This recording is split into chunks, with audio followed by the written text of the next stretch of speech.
You ever stop and wonder, what even is this?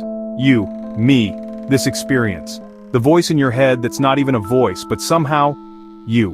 Welcome to the most bizarre, infuriating, and possibly unsolvable mystery in the universe, consciousness.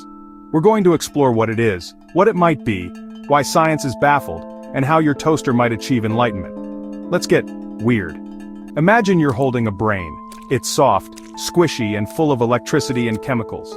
Nowhere in this gray jelly do we find thoughts, feelings, awareness, yet somehow this biological tofu makes you feel like you. This is the hard problem of consciousness, a term coined by philosopher David Chalmers.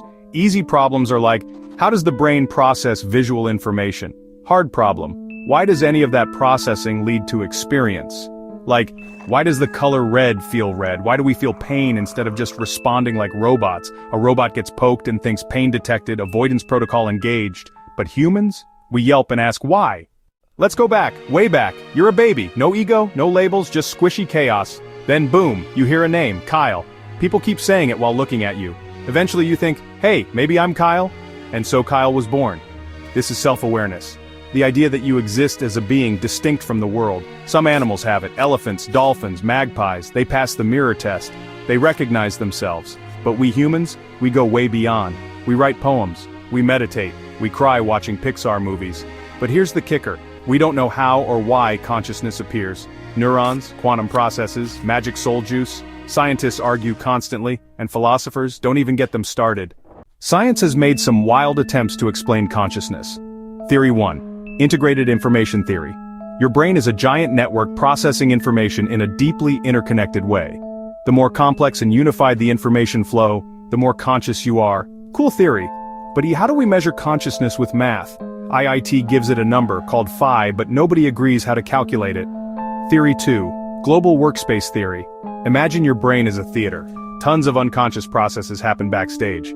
But the spotlight, consciousness, shines on what's important. Your thoughts, your perception, your feelings. The rest stays in the dark. Useful? Yes. Complete? Probably not.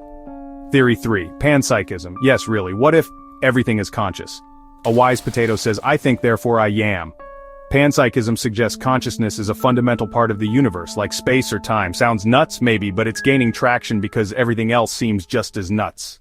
Let's say we build a perfect artificial brain. It feels, it loves, it gets angsty listening to sad songs. Question, is it conscious or is it just faking it?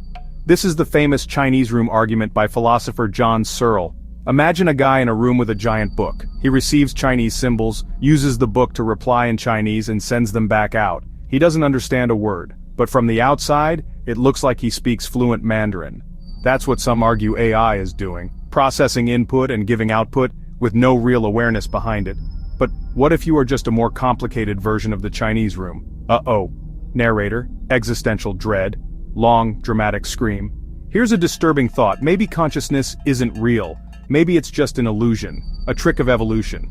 Philosopher Daniel Dennett says what we call consciousness is just the brain's user interface, like a desktop, useful, but not the real machinery. Still, we feel conscious. That voice narrating your life, that's called the default mode network. It kicks in when your mind wanders.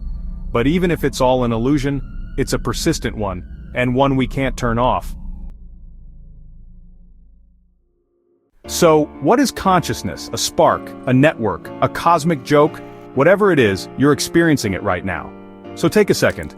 Look around, listen, feel, think, you are aware. And that in itself is kind of a miracle. The last thing we'll understand might be ourselves.